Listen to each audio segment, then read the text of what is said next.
मेरे हुजूर बाबा जी साहब आलमी फाज़िल लुज़ई आशिक़ गौसुल वरा फना फिल मुस्तफ़ा कुतुब जली हज़रत अल्लामा मौलाना हाजी मोहम्मद यूसुफ अली नगीना रहमतुल्लाह अलैह। आप क्या फरमाते थे? बंदे रब दे दुआ करके तकदीर बदल देंदे, बंदे रब दे दुआ करके तकदीर बदल देंदे। ए लौह कलम वाली तहरीर बदल देंदे, ए लौह कलम वाली तहरीर बदल देंदे। हो जाए नजर जिस ते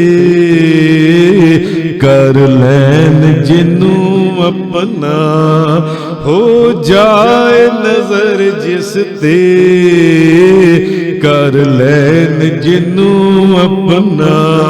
दिल शीशा बना उसदा ते ज़मीर बदल देंदे। रूमी के कुदरत रब बख्शिए वलियां नू, रूमी के कुदरत रब बख्शिए वलियां नू। चले हुए रावां चों ए तीर बदल देंदे, चले हुए रावां चों ए तीर बदल देंदे।